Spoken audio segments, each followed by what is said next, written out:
Drum roll, please. All right. Hey, everybody. Welcome to Frame This Podcast. I'm Philippe. My name is Nate. And today with us, we have filmmaker extraordinaire Jeb Hardwick. I got it right?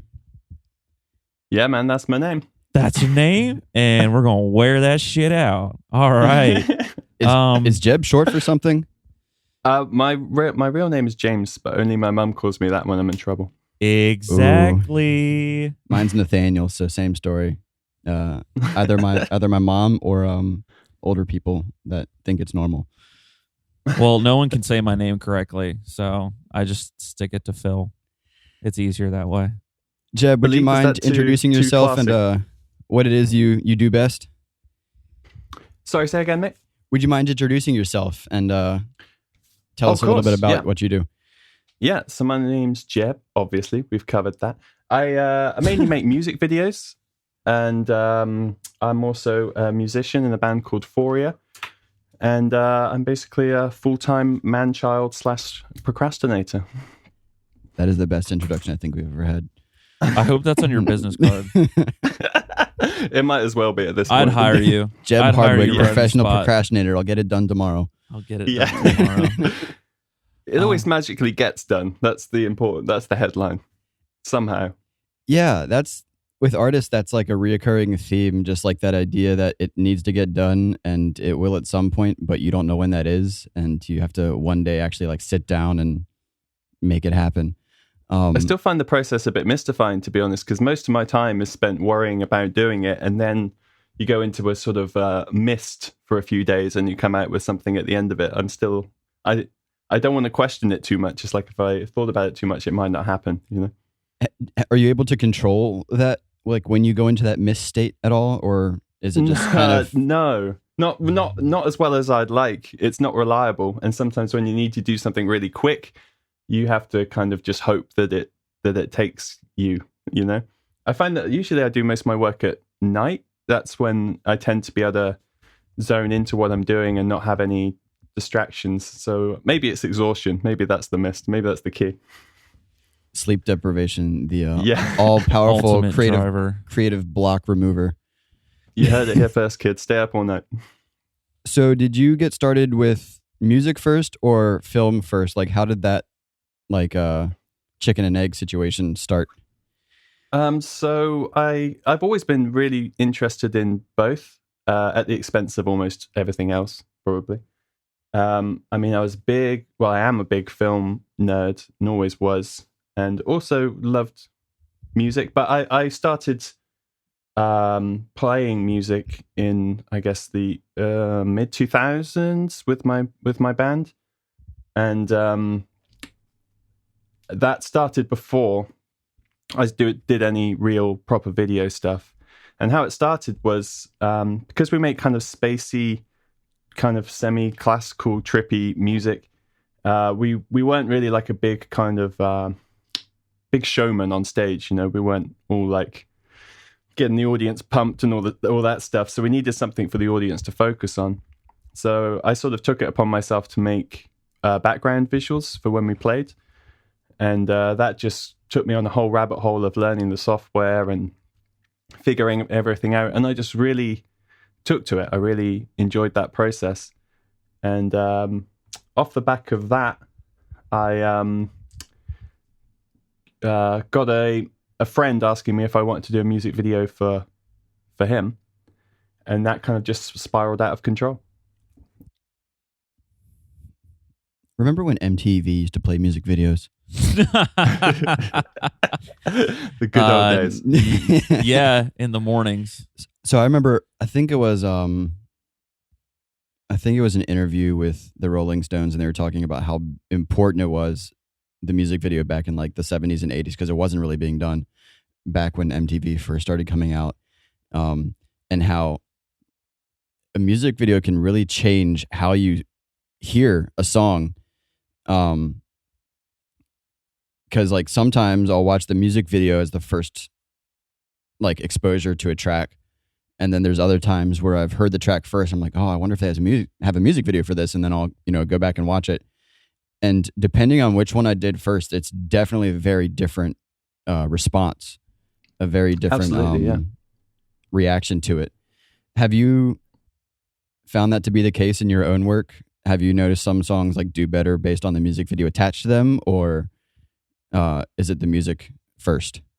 Well, I got some nice feedback from the last Architects video I did, saying that the video accompaniment really helped people connect with the song, which was a really nice message to get. I think that's one of the highest compliments you can really get as someone that does the kind of work like an author I do. in a book adaptation, like a film adaptation. If they compliment you, then yeah, exactly. So that was really nice. But speaking as just a fan of stuff, I remember.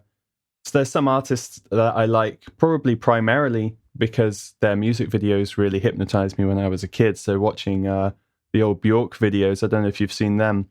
Some of those things are just works of art. And I think from watching those so much, I just fell in love with her music. So it definitely can be a gateway for people who maybe wouldn't have necessarily, I don't know, the patience to listen to a whole song, or it might not be a style of music that you automatically connect with. So it can be a nice kind of bridging thing for people, I think. A good gateway mechanism. Definitely. Yeah. So are you critical of like the music and visual like accompaniment technique? So like when you watch a music video and like you're like, that I can see what they're going for, but it didn't quite line up. Like how did that ever like take you out of the experience when you're watching a new piece? Occasionally, I mean, yeah, when a video is kind of poorly executed, or it can detract from the music, unfortunately. But there's a lot of the time I'm really impressed with the standard of music videos. Like I think that it's such an interesting space for creativity, because it's really kind of a blank canvas. There's no rules as such. Like most TV shows or films have a format. There's a well-trodden path. There's a hero. He comes across hard times. He has to get to the end, and everyone's happy or not at the end.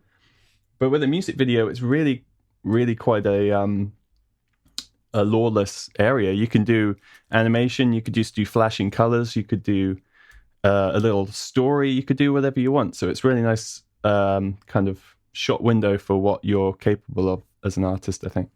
And is like, because for me, there's sort of two sort of ways of doing a music video to me in my eyes and brain. There's either just doing like shots of the band, or actually doing a narrative to the music video. Yeah. Do you have a preference for either of those, or do you sort of incorporate both, like the story and the song, or just shooting more of the band performing? I think it really depends on the music. I think with something like a rock band, getting the energy of the performance across can really help sell the song. So if you're working for a band like, I don't know, Beartooth or something, that seeing the band playing is sort of where a lot of the energy is going to come from. So I'd lean into that. But with a band that's, I do videos for the Bjork drummer, Manu Delago, and his stuff is very spacey, very ethereal. So I've done kind of animation for him, which is just a kind of a short film, a short story about a character, because his performance isn't necessarily where your mind is going when you hear the piece. I think narrative can be more interesting, but it's also a lot more difficult, because there's many ways in which you can stumble. If you've only got 4 minutes to tell a story, and probably quite a limited budget to do it with, and limited time to film it in, you've got to keep a lot of fingers crossed for it to go well. But with a band like say Architects, they're such good performers that I know I can sort of sleep the night before because I know that I can turn up with a camera and they're gonna deliver for me. Yeah.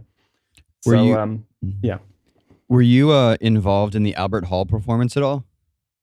Yeah, so I do the live visuals for them. Ooh. So when they got the screen behind them, I animate all that stuff. Good job. And I got to go to that filming as well, which was really fun because that was the only gig I've been to this year. So and you were the really only person in surreal. the audience. Yeah, literally. That was a very bizarre experience. It was sort of like a weird. It was like a dream, Yeah, because there's all the lights on them, and then the rest of the venue is completely black. Yeah. Oh. So I was just dancing like a lunatic, man. I was loving it. So you talked a little bit about doing animation for, what did you say his name was? Manu Delago. Manny. Okay. So the Meteor music video, was that, it looked animated, but was that just really heavy post? No, that was animated. Yeah. So for that, I worked with a Hungarian animation studio called Umbrella, who are really amazing. It was quite a strange journey, that video, because we were just about to film it as a live action video. We were like ready to go. The sets were going to be built. We got a location. It was like a sort of old disused shopping mall, I guess you call it. And we were literally a week away from doing it. And then the COVID restrictions became so tight that we just could not do it. So when you say rundown shopping mall, you mean there's going to be zombies? Yeah, exactly. Yes. But no, it just wasn't going to be possible. So Dan, the drummer, phoned me and said, "Can we do the same story but as an animation?" And I went, "Yes, maybe." So I had to ring round basically every animation studio in the world and hope that someone would be able to do it. And because we only had like 4 weeks to deliver it. And luckily I found these guys in Hungary who were amazing, and they really got behind the idea and did an amazing job. Yeah, that was a very unique look. It took me a minute to like wrap my head around what was going on as far as like the visuals you had incorporated. For a second, I thought it was like a rotoscoped live action. But to hear that it's like 100% digital was really cool. Thanks, man. We really want to try and blur the lines. Because we did it with computer animation, but I really wanted it to feel handmade. So I really pushed for something that would be a little bit ambiguous as to how we did it. So I like that it's kind of confused a few people. That's what we were going for. Yeah, and it has like the textures have a very like 20s and 30s like poster look to them. Yeah. We were trying to go for a sort of Soviet look, sort of looking at a lot of kind of old propaganda and architecture and that kind of stuff. Yep. You got like the deep reds and the funny you say about Soviet animation. Somehow that just came up on my YouTube feed one day. They knew we were going to have this conversation and they prepped you for it. Yeah, no, it was something talking about American millionaires. Yeah. How they corrupt you and how they're bad for the country. And it was really interesting. There might be something in that, boys. Good one. No, it was really interesting. I didn't realize that the arm of the Soviet propaganda wing was doing the same things like we were doing here in the States during the the war and stuff like that. I didn't know that. Oh, sure. Propaganda is the greatest weapon we have. I think it's still probably the most efficient tool. Not to derail the conversation. No.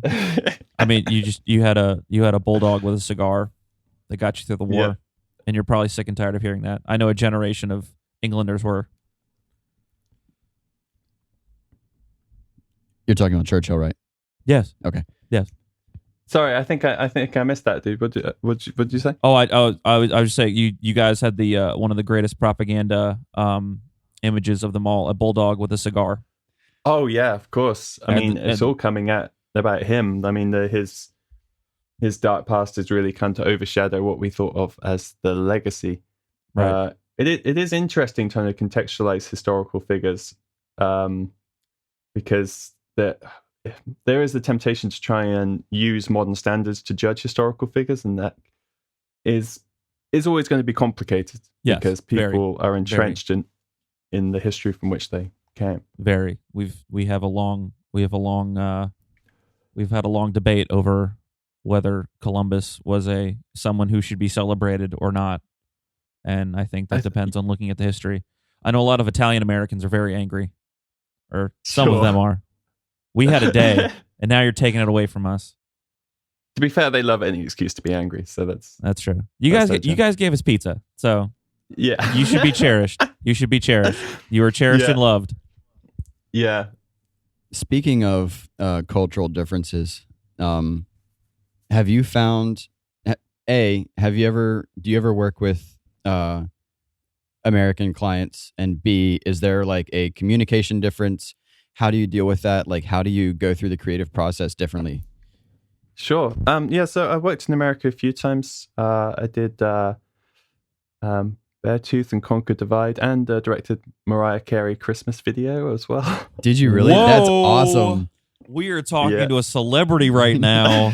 Oh man. Yes, sir. That's money. That was weird. It was a very stressful day. I can imagine. I bet. Yeah, very, very surreal.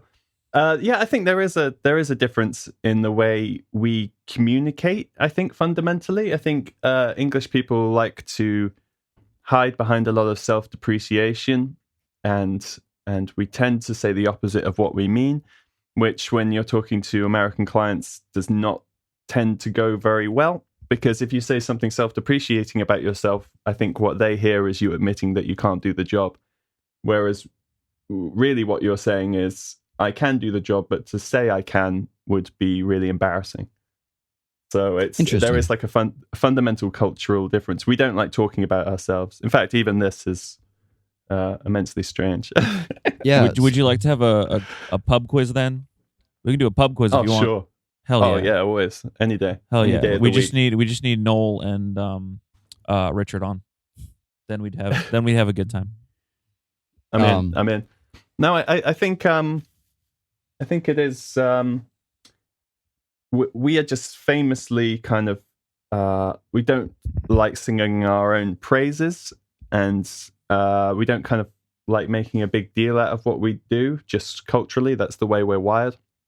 Whereas I think Americans are a lot more happy and proud to talk about what they're good at, which really makes for a culture where it's kind of easier for voices to be heard, I think, in some ways, because they're happier to share what they're capable of.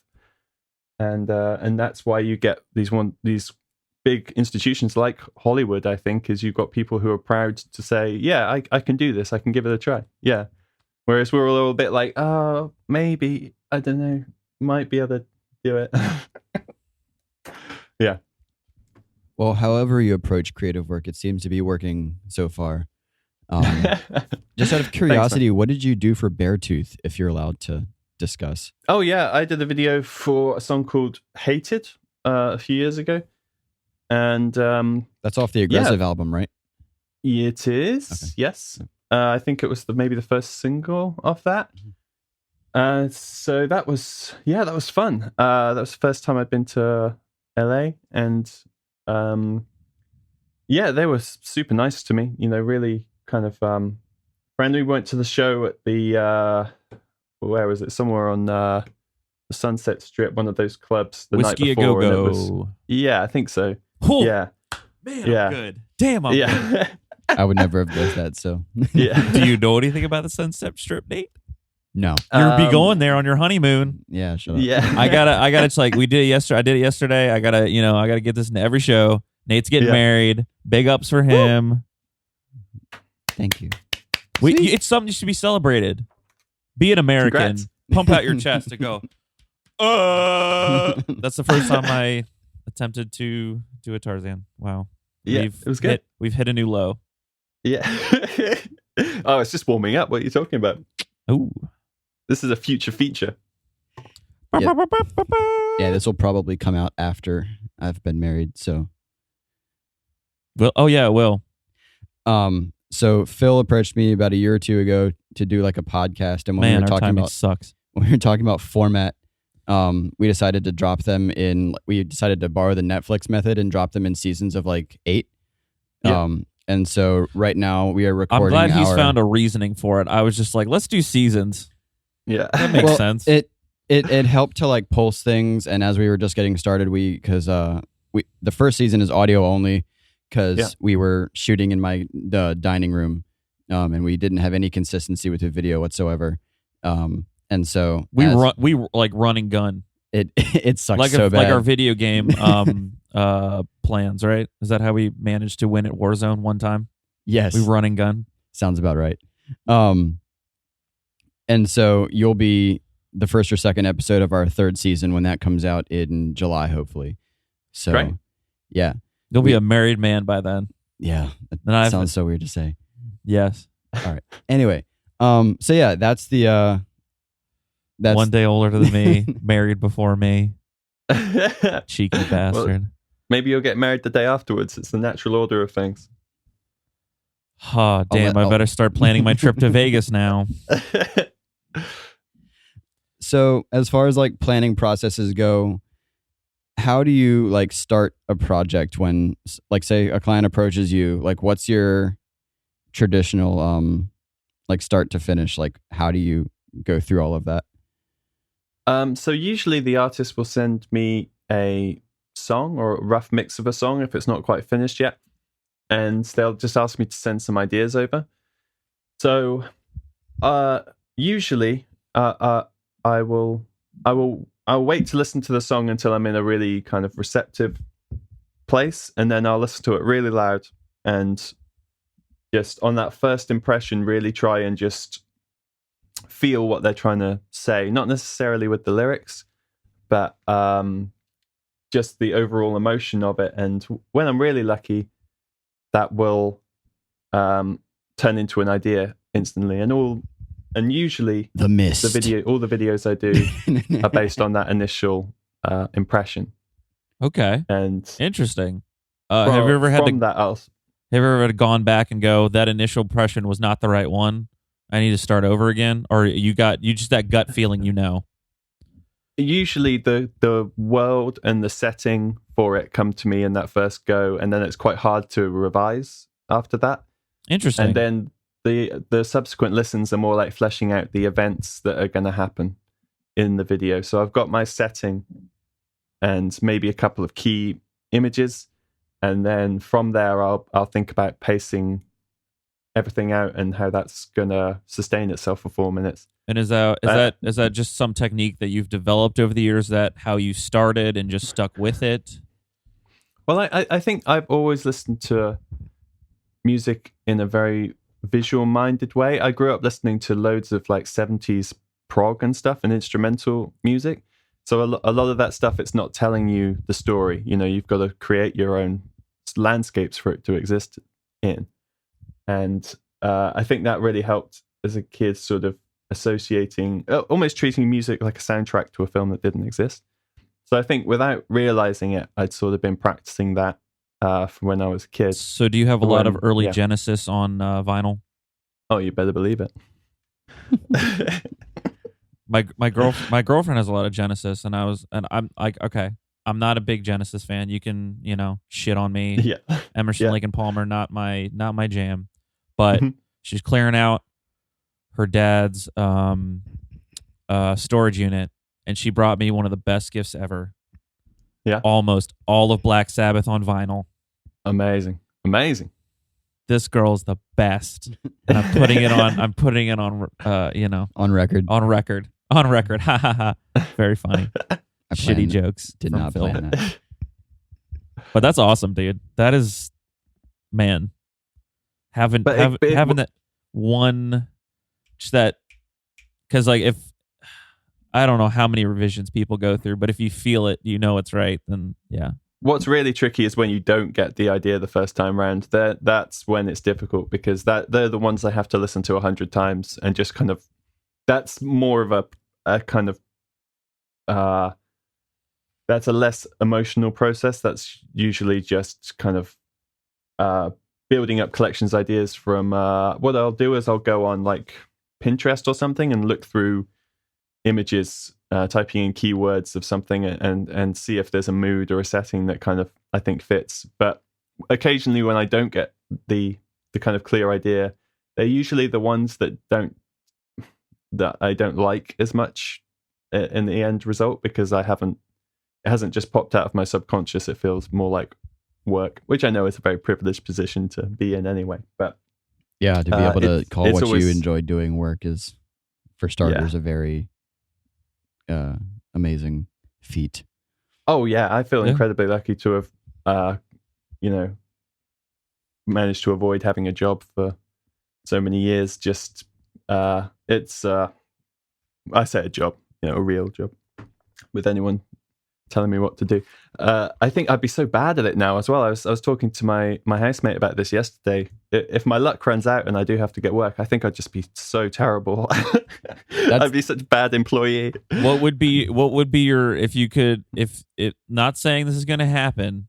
Yeah. Do you have something in mind that you would do? I honestly don't at this point. I've been doing this stuff for like 15 years, I guess, all in all, and I think I'd just be so terrible at turning up on time, doing things I didn't want to. I've become a very kind of entitled, selfish asshole, I think. You'd be a perfect barista. Yeah. I do love coffee. Who doesn't? Yeah, perfect. Do you have like a favorite type of coffee or brewing process? This is on our I notes, do actually, yeah. This is, I love an AeroPress. Yeah. And guys, I need a new one. So like if you're listening to this, you know where to find me. Who? Yeah, love an AeroPress.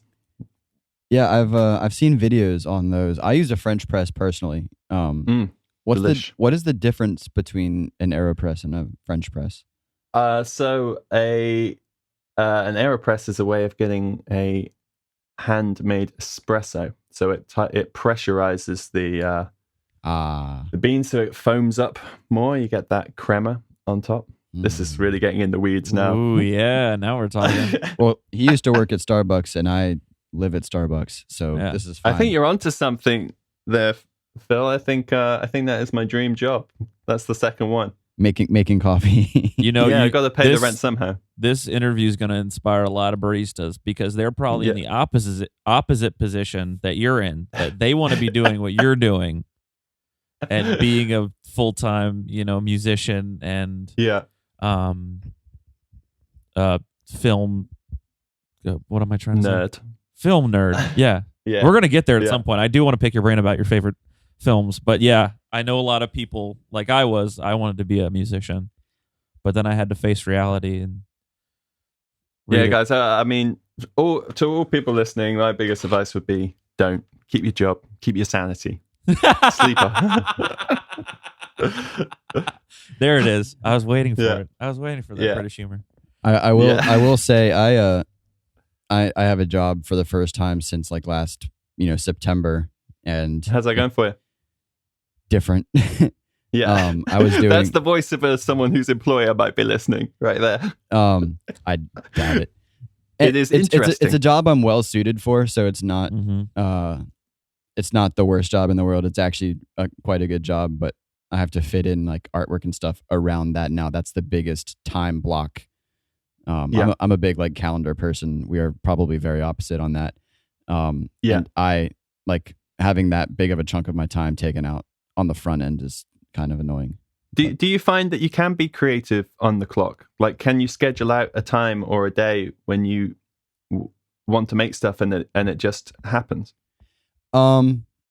The best, I treat it like the gym. The best I do is just show up, and then if it doesn't happen, at least I showed up. So I do try to make sure at least an hour or two every day happens creatively. That's a good plan, man. I have a kind of motto when I'm struggling to do stuff. I just open the program, because I think that's like half the battle is you fucking around on the internet and avoiding responsibilities. But as soon as you open the software, you'll just find yourself clicking around, and before you know it, you'll be sort of off on a little trip. What is your current favorite piece of software? So I mainly use a program called Cinema 4D and After Effects, Adobe After Effects. I suppose, live in there. That's the place I occupy for 12 hours a day. That's the one that opens on login. Yeah, exactly. Yeah, and I love them, man. They're just insane pieces of kit, and the only limits to your imagination. Like the technology is getting so good and so accessible. For that's a one-man scary band. Thought, though. The fact that the possibilities are literally endless. Do you like ever get bogged down by all of the options? So I tend to think of the idea first and then try and make it. So that kind of helps shape what tools you're going to use and what direction to push it in. Could you explain that a little bit? Because I think I know what you're talking about. That's a really poignant piece of advice. Yeah. So instead of opening the program and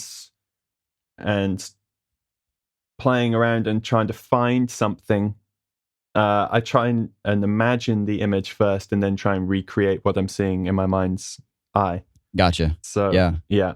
So you start with a creation and then figure out how to make the tool fit your vision. Exactly. Do you draw anything out on pen and paper or pencil and paper? I am a terrible, terrible drawer, unfortunately. Terrible. Interesting. Like, even my storyboards are illegible. Interesting. Same. Which is a big regret of mine. Nate, you're learning. You're learning now. Yeah. My storyboards are awful. Mr. Illustrator here. I sent. No, I wish I could. They're pretty good. The digital drawing program I used to do my illustrations, they had an update. I think it was a year or two ago. It was an animation assistant. Yeah. So it worked like a perspective assist, where like it would auto correct your lines or whatever. But every time you would make a new layer, it would make a new frame.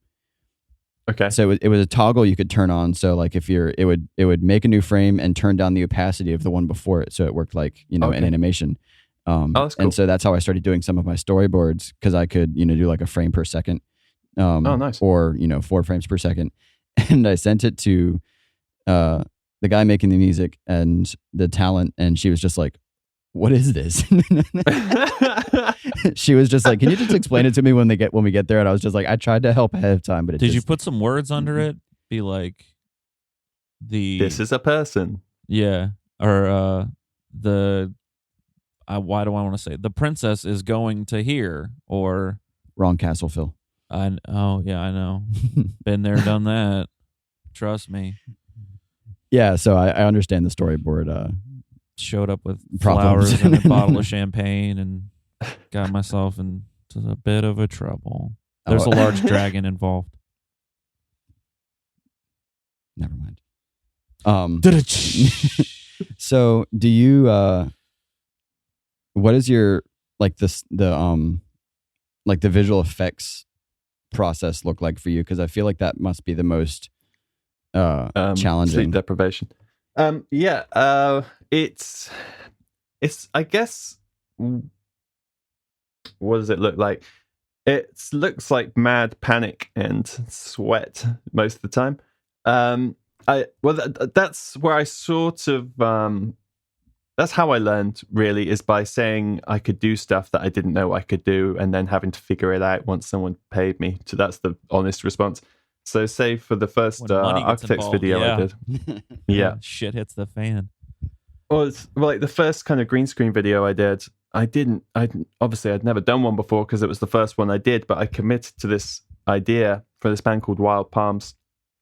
And I just had to figure it out as I went along. And there's no greater motivator than having a record label chasing you and needing to see stuff. Like, you will figure it out. You will watch YouTube tutorials if someone's on your case and they've paid you. I mean, that is so. Yeah, that sounds like the best motivation in the world. I don't know if I'd advise it for your health. No. But, speaking of green screen, Where's that advance? Yeah. Where's that advance money? we gave you. Phil and I were considering putting a green screen behind us to do some sort of fake backdrop. Do you have any pieces of advice on that? Like, Yeah, that's actually really good for me. because neither of us know what we're doing with green screen. We'd love to learn from your mistakes if we can. Yes, avoid it because it's evil and it'll consume your whole life. I told you. Yeah. Putting a simple logo behind us, I don't think would be a bad idea. Put a nice little cloth flag with the logo. Avoid the digital realm. It's evil. Okay. I think we should print a banner. We can print a banner. I mean, I just really want to get into my Black Magic design stuff because I love them and I love their products. Follow the muse, man. Whatever captivates your attention. You know? Follow the white rabbit. Let's Play was Lewis Carroll actually on drugs? Yeah. Yes, he was. He did a lot of opium. Yes, but I just went to where do I go when I hear when someone says White Rabbit, I just immediately start playing White Rabbit in my head by Jefferson Airplane because that's how my mind works. Tune. Yep. Yeah, that's fascinating though. The idea of talk motivation being about, external. Early effects during the 60s and how they did all like the psychedelic backgrounds and stuff during like live TV performances. Oh yeah, sure. So well, I know they used to do a lot of stuff with what we call overhead projectors. I'm not sure if you call them that, and ink and soap and oil and mixing them all up because some are hydrophilic and some are hydrophobic, so they push each other away and swirl in kind of interesting patterns. Yeah, that's like you have like the transparencies and you have like the light with the mirror and you can like move them around and they swirl. Yeah, and I would have loved to have seen some of that stuff back in the day, man. That's I've seen posters recently with shows in London where it's like King Crimson and Pink Floyd and Cream all on the same bill, on the same night, and Jimi Hendrix. Oh, yeah. It's just madness. Can you imagine that night? That's just a casual Friday, Yeah, and then brilliant. 50 years later, it's like people are giving their left arm to go back in time to see those shows. Hell yeah! Of course, what I are the give my options left arm when to I see a go show out right now? now. It's like, oh yeah, can you imagine? Yeah, it's I definitely I used to love going to gigs. Every week I'd go to 1 or 2 gigs. So this year has been a drag for many reasons, but that has been very very challenging. Me and Nate can't go in a blizzard and go see a band. Yeah. I remember we walked probably 30 minutes in 2 feet of snow to see Every Time I Die. It was great. Yeah. It was great. It was wonderful. Totally worth it. It was. It was 100% worth it. Yeah. It was their 20th anniversary tour, and they did 2 songs from every record. It was great. That's great, man. That's a good way to do it. Then you keep everyone happy. Yes. Yeah, and it was chronological too. So they started in great. the early and ended with Low Teens. That's a really interesting way of handling the set list problem. Because the more records you have, the more people are going to leave having not had the best night of their lives. Right. So how do you try and dial that in? They all want to hear There's the old always going to be stuff. those guys. And I'm like that with certain bands. There's certain bands that I love where I just can't stand the new albums. And that's just the way of things, isn't it? Well, how do you... So this is an interesting question because I listened to... I just watched a YouTube video on this, on the new A Day to Remember record. And I know they're getting a lot of shit for it. How do you visualize, because artists want to, very rarely do artists actively sell out. Sometimes they're just in a different place and they want to make different music. I mean, we were talking yesterday about the most recent Under Oath record and how different it is from their older stuff. Do you have that thought in your mind, when you're listening to a new record that's different, and just kind of have to remind yourself that they might have just wanted to make new music? They're people, they have their own creative mists. I think audiences are a little more sophisticated than some bands give them credit for, and I think audiences can tell when a band is making something cynically or making something that is not because they wanted to make it, but because they thought they could get more radio play. And I think there are some bands for whom that is a very calculated decision, and there's other bands who just prefer making poppier music. And I mean, it's difficult, isn't it? Because some music just doesn't have the longevity. If you keep on doing music that's gonna, I don't know, shred your vocal cords, for example, and it's absolutely exhausting to play, or it doesn't make sense to you as your temperament changes as you get older, or it doesn't excite you, then of course mix it up. Because if you're not doing it for yourself, then what is the point? You're an artist after all. But there are some bands, naming no names, who decide to go for the big, the bigger audiences, and that can either alienate all your old fans and fail to win new ones, and then that's the worst kind of situation, or it can really work and you become absolutely huge. So it's a gamble, Metallica. Bring me the horizon. Yeah. I wasn't gonna throw out Bring the Horizon, but when he said shred your vocal cords, I was gonna be like, oh yeah, I know a band who's dealing with that. Well, but I think there's some bands for whom that works really, really well, incorporating kind of poppier, stranger influences. I really love the new Bring Me the Horizon stuff, but I'm not a dyed in the wool metal head. I like all sorts of stuff, so I think maybe it doesn't offend my sensibilities as much as it does some of the kind of metalcore elite who let's try to just get past that, guys. Come on. Appreciate the music for what it's worth. If you don't like it, you don't like it. Tell the artist they did a good job. They're trying to do what they love to do. Yeah. Get the fuck over your bad self. Yeah. That needs to be a t-shirt. If you haven't got any merch yet, that's the first one. Get over your bad self. Get over your bad self. Yeah, I agree. I mean, it's a very complicated thing to navigate, because obviously it's a very difficult industry to be in, so how do you sustain yourself? How do you get any kind of longevity? Those are the kind of questions that kind of will haunt most artists. How do I feed my family? How do I keep this train on the tracks? And the decisions you make could go either way. You can't predict how people are going to react. Exactly, because tastes change. With a band like Bring Me the Horizon, I know they got a lot of stick for going more poppy, but at the same time, they did become like one of the biggest bands in the UK. So that was a good call on their part. And for me, it didn't feel like a cynical choice, because it felt like they were enjoying trying on these new clothes, if you like. And holy shit, doesn't it feel good as an artist when you start making money? And I'd imagine so. And you get to start living the life you want to live after years of being on a sweaty van, or having to steal food from Walmart because you can't eat. Yeah. And I think if you haven't made it to the space where you're playing to thousands of people every night when you're in your 30s, the chances of it happening diminish greatly.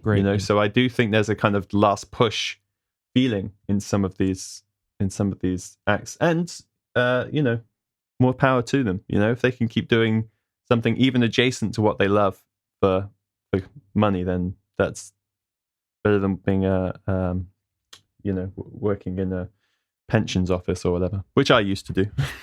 No shit. Really? Yes, sir. Yeah. No, sorry. I was just thinking of it wasn't the pensions office. Ian Curtis used to work in the shameless plug for No Dogs in Space here on Frame This Podcast. They do it's a couple that does a series on their favorite musicians, and was it Ian Curtis used to work in the disabilities office, I believe. Oh, right. Helping people.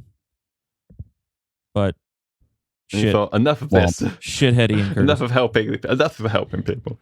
That's also a kind of is that complex. A very English thing, for like working chaps? They get a government job, and then they, go through music and then get their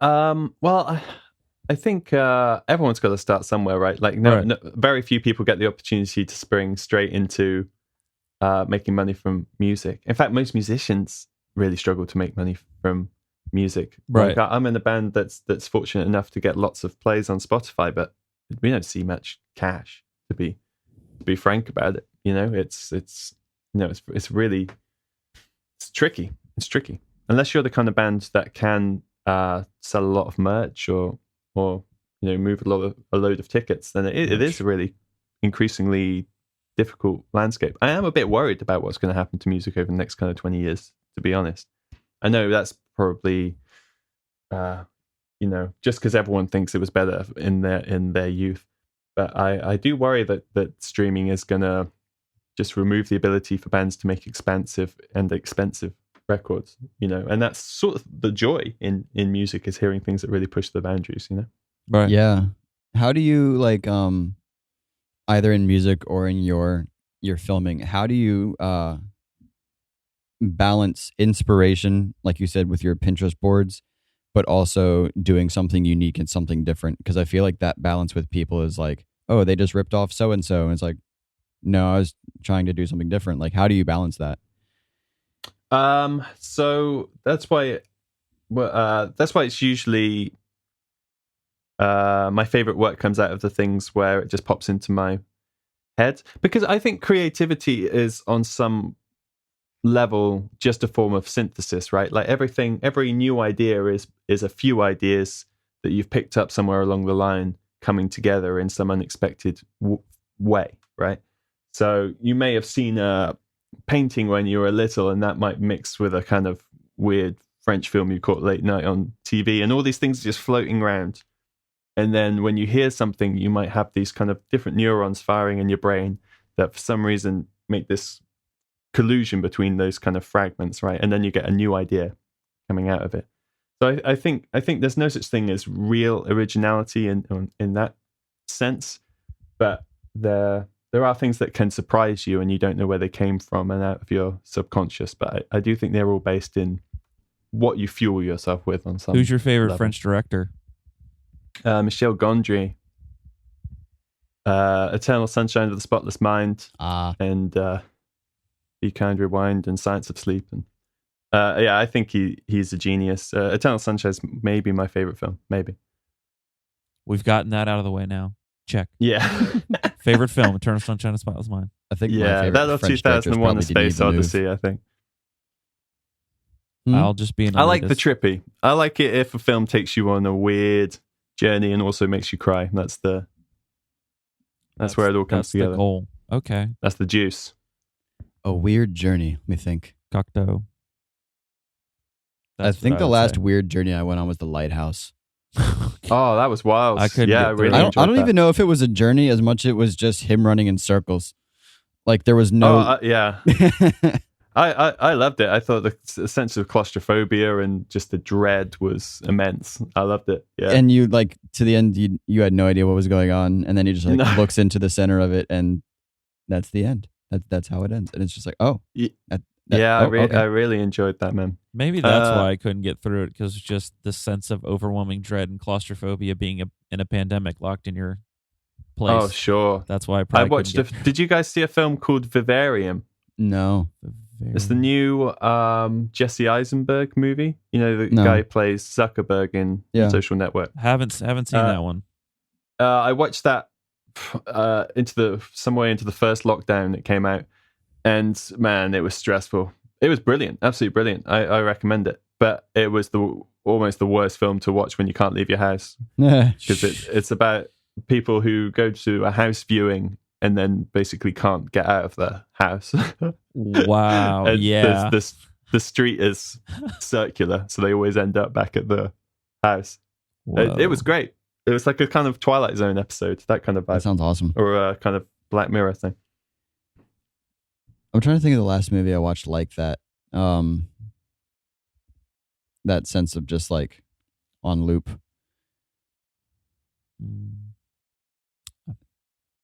Groundhog Day.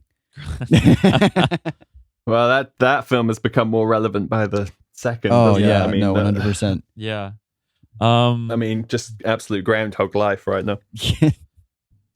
So, So what's the best film you guys have seen this year?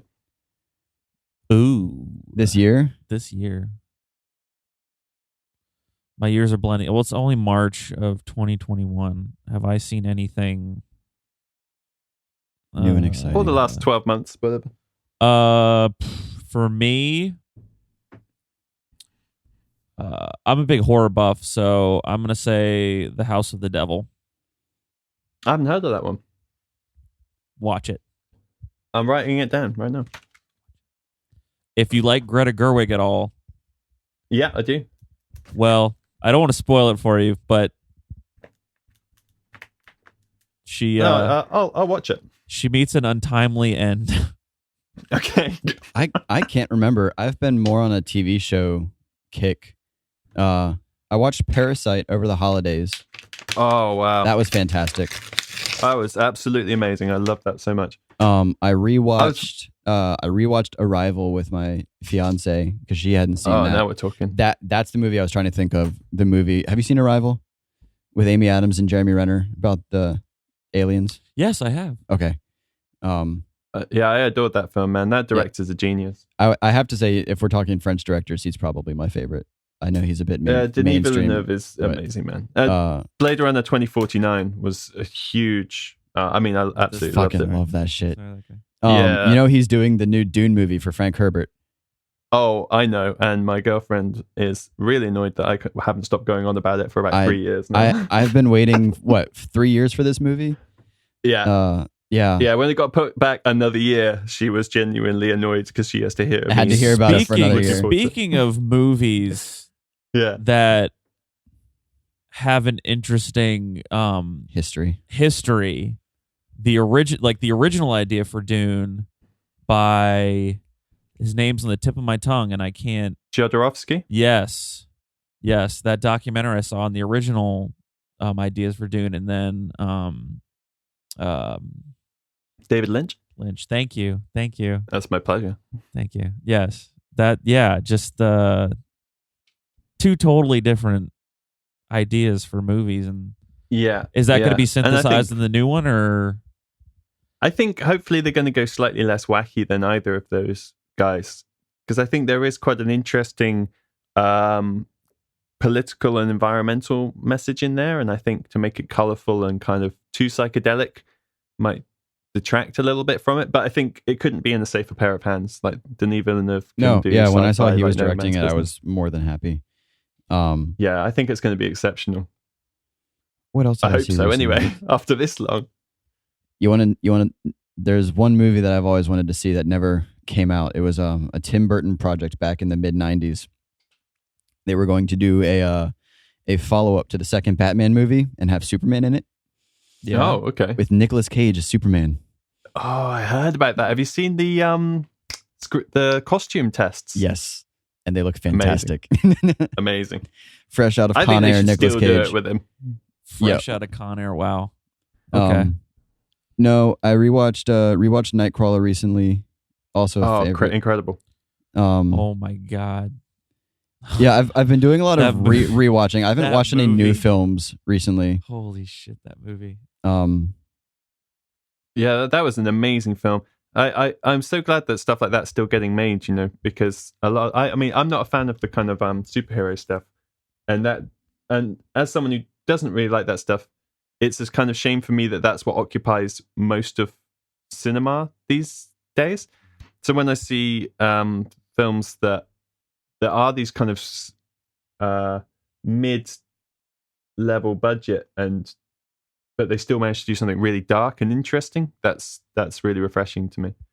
Like Nightcrawler. It's called Nightcrawler, isn't it? Yeah, Nightcrawler. Yeah. That just blew me away, man. That just was a class act. His role in Prisoners is probably one of my favorites. Oh, that's such an underrated film, man. With Hugh underrated Jackman. film. Sorry to be on a Villeneuve kick, but my fiance hadn't seen any of them except for Blade Runner, and I was just like, oof, we gotta. Prisoners is one of my favorite movies. It's just perfect. Yeah, I literally have no problems with it. Paul Dano is a genius, man. His performance is that kind of strange kid is incredible. He's Have you deeply seen disturbing. Have you seen True Detective on HBO?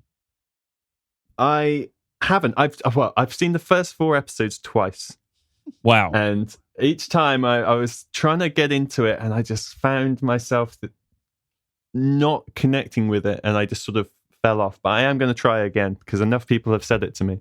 Yeah, if you liked Prisoners, True Detective is like that, just as an 8-episode miniseries. It feels very I think similar. I was just in the wrong mood. Sometimes when you're not in the right place to see something really kind of horrific. That's why I haven't seen Uncut Gems yet. I don't think I've ever been like in the right mental space to see that. It's a lot. It's a lot. That's what I've heard. It's sort of like a panic attack for 90 minutes. That's the feeling. Yeah. It's very stressful. But I've heard it's good. It's good. It's good. Oh, it is very good. Oh, Adam it's good. Sandler, when he does kind of serious stuff, is incredible, man. Like That's our Punch Adam Drunk Love. Sandler, serious Adam Sandler role for the decade, and we'll Yeah. get another one in I probably 8 years.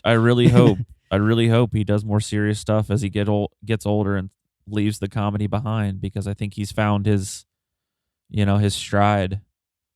Yeah, for sure. Yeah, you can Punch Drunk Love, that Paul Thomas Anderson movie, is one of my favorites, and he's so good in that. He's just like this pent up fury, and then his comedy films aren't exactly my kind of speed. Let's put it that way. I remembered the On Loop movie that I wanted to bring up. It's not Groundhog Day. It's called Palm Springs, I think. Oh yeah, I really enjoyed that. With Andy Samberg and what's her name? Her last name is Melody. I forget. And J.K. Christina? Simmons. Yeah, Christina Melody or something like that. And J.K. Simmons. It's great. Is that on Yeah, Amazon? Hulu. Hulu. Okay. I was pleasantly surprised by that movie. Me too. It was really smart and really, really funny. Yeah, I love Sandberg as well. I think he's. I saw it on just Hulu, great. and she had some friends over. We wanted to watch something like kind of like just funny and light, and then it ended up being like a really mental like. You should have put on Yeah, Hot it's great, Rod. man. If you're gonna go funny and light, you got to put on Hot Rod. Amazing. Fuck Hot Rod. I love those guys, man. We watched Popstar Never Stop, Never Stopping the other day again. It's so underrated. It's so good. I liked Popstar. I actually enjoyed Popstar. I haven't seen. Did he do Keanu or was that Key and Peele? That was Key and Peele. That was Key and Peele. Okay. Yeah. But yeah, not a huge fan of Hot Rod. I didn't get it. Most underrated comedy of all time. Yeah, I dig it as well. I think those guys are just naturally funny. I worked on their Netflix series, Bash Brothers. Brothers, yeah. Yeah, man. Which that was wild. Do you? They're just. You said you worked on it. Indubitably. Yeah. So, do you have like a different approach when it comes to working with a band versus working with like a form of television? So the rules for TV and film are you're working to a exact description of what they need, basically. Like everything has to be kind of mapped out much further in advance, and then it's the sort of a mad panic to do it before. I mean, I came on like 10 days before it came out, I think. And I had to do just loads and loads of green screen and animation stuff in that time. It was really, really stressful. Really stressful. But it came out okay. I think I haven't actually watched the actual finished thing, just because I think I'm ready to now. But at the time, I was so burnt out. We can edit that out. It's okay. You're too you're too close to it when you're in the thick of it, and then when it comes out, you're just like, give me some space. I need to. As soon as you finish a project, whether it's a music video or an album, you just never want to see it or hear it ever again, because it's just burned into your mind, you know. Yeah. Speaking of experiences, not to derail where we're going. Do you have an what's your earliest experience with film where you were like, this is amazing and I just want to devote my life to studying film and learning about it and creating it yourself? So filmmaking was always really a big topic in my house. Like, my dad is really obsessed with film, and he made films when he was younger, short films and documentaries and stuff. So the house was always full of like making of books and special effect books and magazines and stuff. So it was always a big topic of conversation. When we watched something, I'd always be interested in how it was made. And I was lucky enough to live with someone who had usually had the answer to that. So I'd be watching something like I remember watching Close Encounters of the Third Kind and looking at the stormy sky and asking, "Oh, how do they do that? It looks interesting." And he was describing this big tank with like milk in it and how they superimpose that and what that meant. And so I think that stuff was just always, it was still like the main thing we talk about. We'll do a kind of phone call where we'll go, "Yeah, you're right, yeah, so have you seen this film?" That's awesome. Yeah. So yeah, I think films have just always been a huge part of my life, and I think it is the closest thing that we get to kind of experiencing magic in our everyday lives. You know, we get to see this collaboration of really smart and imaginative people, and it's pulled together to tell us something about ourselves as human beings. And I think that's such a rich format. Do you have like a story that not undermines like the wrong word, but that like, do you have a common story that like runs through a lot of your work? I know like with music videos, they have their lyrics and the story that they want to bring to life, and with studios, they have their vision. But I know like some directors or even some like cinematographers, they have just like an overall, not look, but like an underlying theme. Do you have anything like that in your work? That's an interesting question, mate. I think I'm like preoccupied. It's surprising what themes come out when you look back at what you've made, and it's like it's sometimes surprising what you're preoccupied with. So when I look back, I kind of wonder what exactly. So I seem to be preoccupied with the nature of, I suppose, environmental concerns, and I'm not a spiritual person in any way, but there seems to be a lot of references to kind of transcendence and the soul, and so I find that interesting. But it's not conscious, I wouldn't say. I consciously, all I'm trying to do is serve the song. So I'm trying to just do as honest a visual representation, and something that I think is going to engage people as well. Yeah, that's fantastic. But I think there are kind of weird recurring things that crop up that surprised even me, and I think that's part of the fun of doing any art form, is you're never quite sure what your hands or brain are gonna do. You know, there have been times where I've done a series of pieces, and people will, I'll show them to people, and they'll ask me like if I'm okay based on the work that I've been putting out, because I feel like a lot of times it almost works as like a self-creating like therapy, like talking through things in my subconscious, and it comes out on paper, and people are, you need to talk about something like what? That's kind of dark. Yeah. Well, if anyone's okay, they're not paying attention. That's what. That's actually oddly profound. Yeah. If anyone's okay. If anyone's okay, they're not paying attention. Yeah. Oof. Basically. I want to step back a couple minutes and talk about the VFX world. Do you watch the Corridor Crew on YouTube? Love them. They're every time. I've actually learned a lot about 2D work from them when they'll talk about like skin and light and how light reacts to different things. And it's been really cool to see that effect. And I think it might be the best YouTube channel. And I think they seem like such wonderful people. And I'm really grateful that they're doing work that legitimizes VFX work in people's minds. Because I think a lot of people, my partner included, were under the impression before they saw Under the Hood that when we saw special effects in the film, someone pressed the button and something magic came out. No. So if you wanted a spaceship, someone double clicked a mouse and then the computer did it.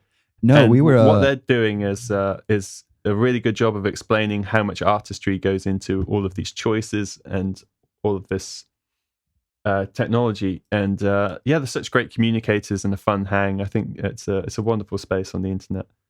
Because we were talking about, I showed him no, you had just watched 1917. He had just watched 1917, and he was talking about that last ditch run that he was doing over the field while all of the men were coming up out of the trench. And he made a comment about how he could tell it was green screen, and I sent him a video of him literally running across the field with all of the squibs going off. And I was just like, nope. No superimposition. Funny how we are like We are pre-programmed to assume that something incredible must be fake now. Yeah. Yeah, I did that because I was noticing something about the image and how like something their speed versus the camera speed, and something was off, and I don't know. I was like, oh, that must be a green screen.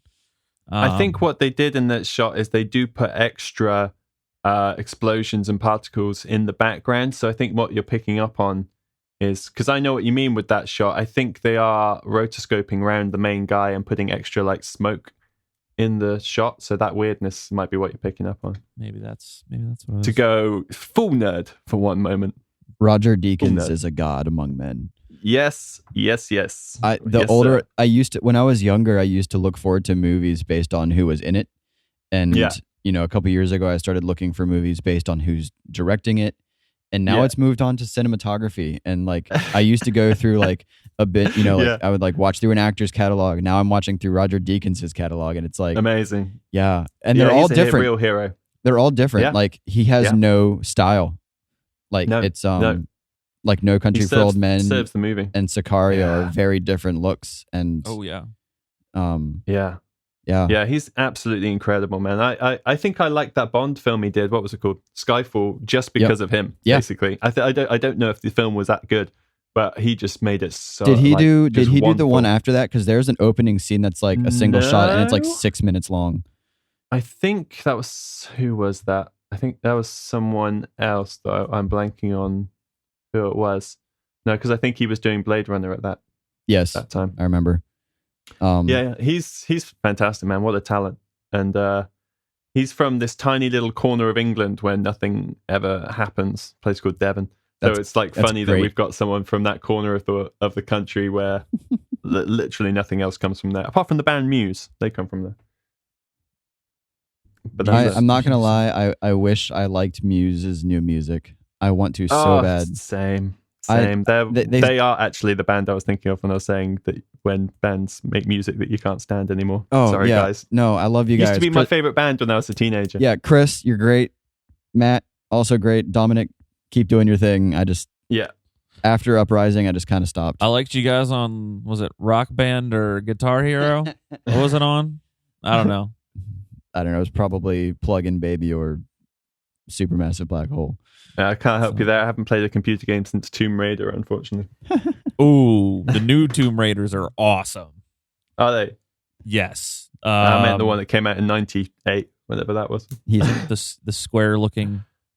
Madonna. I think that actually scarred me from playing computer games because there used to be, I don't know if there is anymore, but there's like a quick save and a quick load. Mm-hmm. And I was jumping over a big ravine and I knew I wasn't going to make it, and I mashed the key and I pressed the save one instead, and then every time I loaded the game I just fell to my death. So that is hilarious. So that was the last time I played on the computer game. What? That's really funny. I remember when I was a kid, one of the first games that I played was the game adaptation of the third Lord of the Rings movie. Oh yeah. And the thing that frustrated me the most was the auto-correcting camera angles. And when you would play with two people, it wasn't split screen. You were both on the screen, and neither of you were really the main character in the camera's eyes. And so one of you would like walk off the screen, and the camera would just like jerk away, and you were dying over in the corner, and you couldn't do anything about it. I've heard that with a lot of those like film adaptation games, as they make them in such a rush that they're all full of all these terrible bugs. Like the famous one being that E.T. for the Atari, was it? Yep. In the 80s, that was famously like the worst game ever. But people had like 6 weeks to make these things or something insane. Jesus, that's ridiculous. Yeah, absolute lunacy. Has Corridor talked about video game VFX at all? I feel like they talked about Last of Us 2 when that came out. And here we go, Last of Us. Here we go. I don't know who gets it worse, me or Bruna. It is a cinematic masterpiece. No, yeah, that's right. She sat next to you while you cried playing that game. It's one of the few video games that has made me cry. And I should probably check it out because I love crying, as we established. It is. It is hey, we work in the creative field. We're used to it. So the game is one of the few games that I've played that just I couldn't put down. I don't know if you know anything about it, but the crux of the story is there's a fungus in ants that takes over their cerebral cortex and controls them. And I didn't know this till later. My friend, he's a doctor for plant medicine. And he was like, I told him about it. He's like, yeah, so like the fungus will literally tell the ants to climb higher on a tree so that the fungus can survive. It's bad for the ants. It'll kill the ants. But like the fungus controls the ants as their host to like walk higher on the tree, and like the ants will die and the fungus can like thrive or whatever. It grows out of their head. Have you seen the videos? It's absolutely savage. Yeah, it's maddening. It turns them into zombies. Basically. And so it's a zombie video game where the zombie outbreak is like that fungus that mutates to take over humans. Yeah, it's absolutely fascinating that's such a good mechanic for a story to transplant that to humans. That's great. I'm sort of annoyed that someone's thought of replayed it it first. during the first lockdown. And in the game, you like walk through derelict quarantine zones, and the government takes over because of the outbreak, and it felt a little bit surreal. It was kind of depressing in a way. Almost made it worse. I just play if we're talking about zombies, I just play the Resident Evil series because those are the best fucking zombie games. Cinematic masterpieces. Period. Resident Evil 2 remake. Mwah. I need to up my game, boys. So I need to invest some time. Yeah. If you want a good scare, Resident Evil 2 remake. If you want a good cry, Last of Us. All There right. you go. Okay. I'll do both at the same time. Because So- when Mr. X starts coming for you, How do run. how do you like, speaking of trying new things, how do you learn new skills? How do you like grow your mental toolbox, so to speak? So a lot of it is just being really stupidly having moments of real like crazy overconfidence in yourself. No, YouTube Sounds about videos. right. Yeah, just the tutorials available on YouTube are exceptional. There's so many people being so caring and sharing with their work. You know, like if you've got any questions, you can go on a forum and find something out. Like the community of these softwares, because it's such a niche kind of small thing, there are people who live for helping other people in these communities. And I've learned everything I know off YouTube, essentially. Were you ever, you talked about how your dad was into film. Were you ever like encouraged to go to school for it, or was he the type of person who encouraged you to learn on your own and save the money? So I actually studied sociology at university. I didn't study film because I always just assumed there was no way of getting into the film industry, you know. I mean, the film industry itself still seems like something I would have no idea how to actually get into. But I've just been very, very kind of fortunate that I've met people along the way who've seen promise in the kind of stuff I'm making. Yeah. And that's the kind of biggest advice I would give to anyone is just make stuff for yourself. Because if with stuff like software, you can get something for $50 a month that will translate for you. Yeah, For our American so you can audience, just what put a quid little, is, yeah. little asterisk in there. What he means is currency. Whoa there. Yeah. Whoa there. Now you're talking too smart there. Yeah. There, feller. Well, technically speaking, currency by definition is simply the most easily traded object. And I'm just gonna go with cash. We'll do a voiceover when you said quit. I'll go cash. I think it's funny that Shopping currency has center. come full circle from mining it physically to now we are mining it digitally. Yeah, that's a very complex and strange thing that we're flirting with there. And now I'm just thinking about the NFTs. Is that what they're called now? Whatever the fuck that is. About the currency of I have this video of this artist doing whatever, and it's worth X amount of dollars. And if you have it, it's an interesting space. I've heard the environmental impact is quite grave. though. There's got to be a lot of negative press about how much CO2 emissions are associated with the trades. Because I was actually trying to do something in that space recently and kept on coming up against this wall of it being really unclear as to the actual cost, I suppose, of these launches. So I think are we talking about the same thing? Have I just that. confused myself?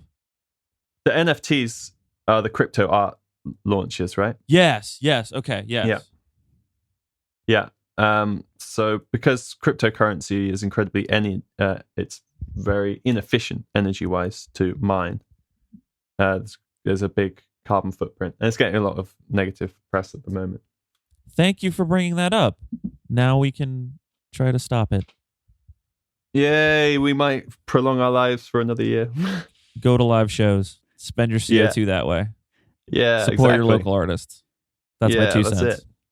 Do you guys see the Super Bowl ad for supporting local businesses by Grubhub with Wayne and Garth and Cardi B? I loved it. I thought it was hilarious. I don't really know what the Super Bowl is, if I'm going to be perfectly honest with you. It's America's World Cup. Right. Yeah. Well, they have the Premier League Championship, sir. More toilets are flushed during the Super Bowl halftime show than any other time in the year. Yes. That's a literal statistic. It's American football, is it? Yes. Or you just call it football, I'd imagine. Yeah. So, you've seen Wayne's World, I'm assuming. Yes. Okay. So you remember the scene where they do the blatant product placement? Uh-huh. Yeah. They did a scene like that as an ad during the Super Bowl. And it's Mike Myers and Dana Carvey, right, yeah. and I'll have to send you a link. It's really funny. Okay, great. Yeah, they're talking, about not giving into the paid ads and the corporate people shoving subliminal messages down your throat through ads.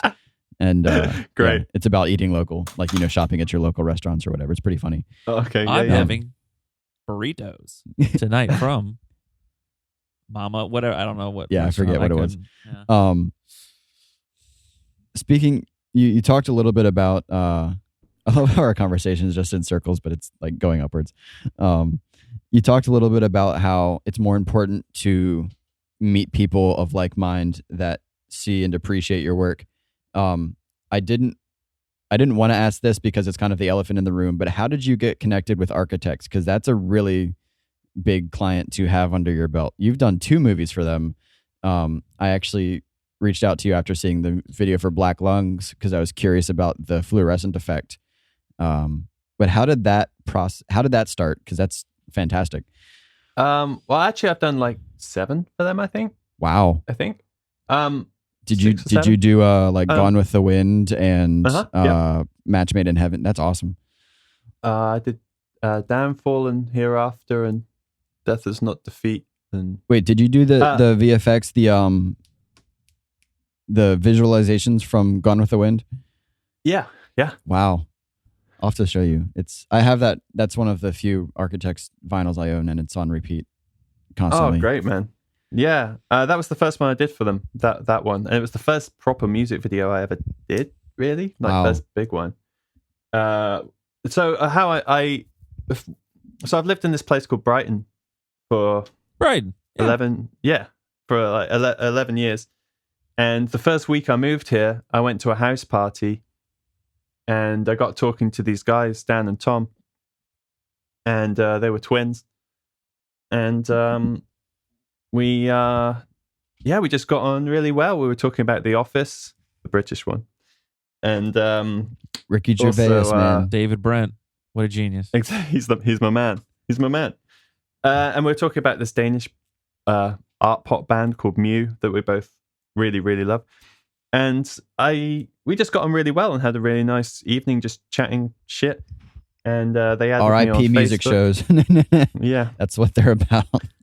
And so I just had them on Facebook, and we sort of vaguely knew each other. We bumped into each other at the place we used to rehearse, because Brighton has like a big place where bands come to rehearse their shows. So my band would go there, and occasionally I'd see them at like the kind of parties they had there. And then, but I didn't know anything about their band. I just knew they said they were in a metal band, and I was like, okay, cool. I didn't think to look them up or anything. And then just before Gone with the Wind came out, they sent me a message saying, do you want to do a video? Because I posted a couple of videos I'd done for friends, like really quite ones I'd done for like $500. English dollars or like pounds or US dollars? So like £350, I suppose. And Auto translate. Just really like beg, borrow, steal. Like I asking to film in my friend's warehouse in front of a green screen I bought off Amazon. And I managed to do something that they thought was interesting or promising. And I put it up on my Facebook and they just sent me a message. And I was like, yeah, okay. And then I saw that they were actually a signed band with a following. I was like, oh, okay, this could potentially be interesting. They were signed to Epitaph, right? Yeah. Yeah, that was an Epitaph record. Yeah. And I was a bit nervous because it's the first time I felt like I was being asked to do something, proper that people might see, because my other videos maybe got a few hundred views and this was potentially going to get, 10 million or something. So that really made me kind of panic, but those are the conditions under which I sort of thrive, I think. So I just, on that one, I heard the song and the visual came to my head and I just tried to figure out how to make it. And I sort of made the animation before I filmed it. So I showed them what it was going to look like. It is currently sitting at 8.3 million views. Wow. So congrats to you, sir.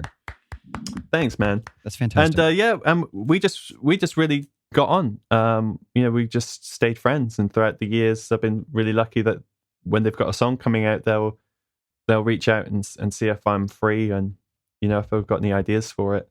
And I'm really, really grateful for that relationship, because it's through them that I managed to get everything else that I've ever done. So it is kind of dumb luck that I bumped into them at that party and was drunk enough to talk to strangers. I think that's a lot of people's success stories as artists.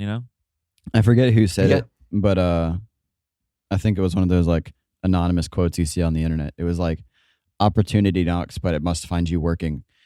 And so I feel like a lot of the drunk. times, You should say drunk. Or you should say it to drunk. Opportunity knocks when you. I feel like a lot of people like wait for their big break, but they don't put in the legwork on the front end to have something to show for them. Because there have been times where I've not had a portfolio that has been up to snuff, or juvenile, like unfinished looking pieces in my portfolio, and someone has asked for it, and I feel like that kind of like could have been something promising, but I wasn't ready for it, or I wasn't in a place for that. So yeah, I think that is a good bit of advice in there. I think I only have stuff to your name that you're happy to share with people, because if someone types in your name and they see something that isn't quite up to scratch, then that could be enough to discourage them. So yeah, I'd say be kind of selective with what you want to put forward. Speaking of advice, do you have any? That's perfectly sound advice. Do you have any like?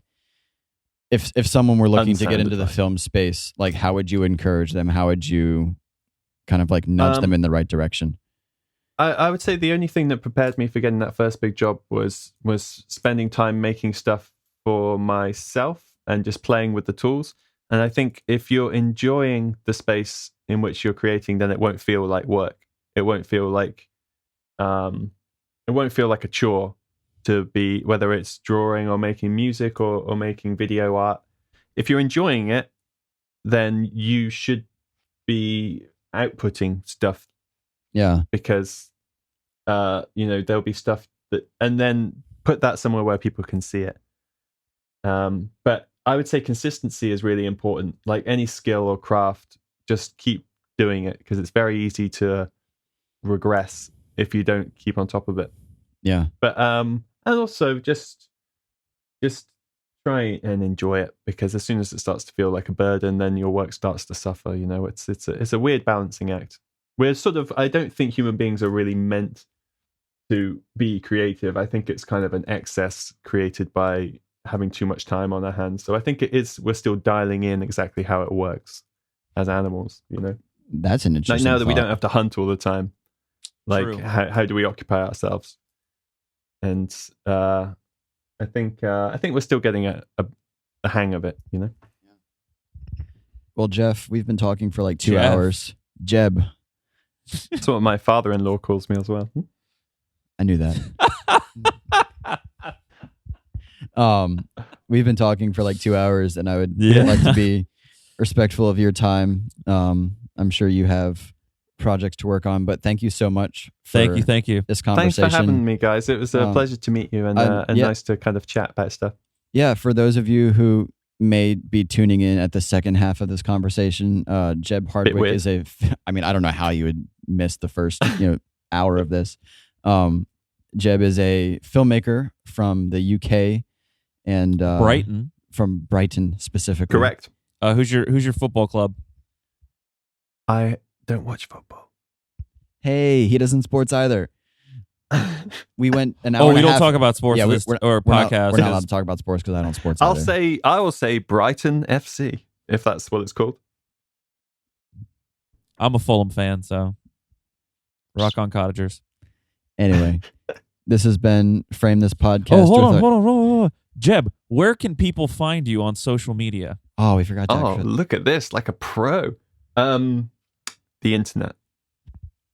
Fuck yeah. Everyone, type in Jeb Hardwick on Google, and you There will you go. That'll find. take me to all that stuff. 'Cause he If you wanna probably see has me a- talking. He probably has an Instagram, maybe a Facebook page. I actually got a TikTok yesterday. Whoa! Wow. We'll have to add that to our. It sort of forecasts the end of human civilization. That's my initial impression. Oh yeah. Sounds about yeah. right. Yeah, Oh It's yeah. the- Is it's the it at Jeb Hardwick or what's it? it is. Yeah, if At- you want to see me covering Van Halen and playing synths, then there you go. Boom. It's just a place where I put silly stuff. We'll have to share some of those for the promotion. That sounds fantastic. This is just my last ditch effort of trying to be in any way accessible or cool. This is how we stay relevant. This we is how we stay do what the kids are doing. Okay, Yeah. so go find Jeb Hardwick on the internet. Use the Google. Jeb yeah. Hardwick, JebHardwick. Correct. Cool. Yep. And And you can also find us at Frame This Podcast on Instagram and Facebook. and then framethispodcast.com. Oh yeah, everyone go to our website. Check our stuff out. We got bios. We got artist curated playlists with Jeb. We would love a Spotify playlist from you. Yeah, get me all into right. prog. Take me into All right, prog. that's a challenge. I'm in. He accepts. Let's do it. The gloves are Consider off. it done. The Um, gloves are off. Okay. For our most recent guest, his challenge was, we made a joke about South Park over the course of the interview, and I was like, we should totally make your band South Park characters and post that, and he was just like, I dare you. So that's our other challenge from this weekend is to make under oath South Park characters. So Awesome. Who's going to be South Park characters again? this episode comes out afterwards. Right. Okay. Never Yeah. mind. Yeah. I'm trying to get people. Yeah. I'm waiting for the I dog was shit. hyped. I'm going to wait for the dog shit comments to roll in. But yeah, Yeah. that's just me. All right, everybody. Thanks for tuning in. Send us your dog shit comments. Tell us what you liked. Tell us what you want us to cover. This has been Frame This Podcast. Stay hungry. And Nate, Stay creative. stay creative, motherfuckers. Thanks, Jeb. Stay safe, man. My Thank you pleasure. so much. This has been an absolute pleasure. All right, take care, guys. Nice to speak to you. You too. You too.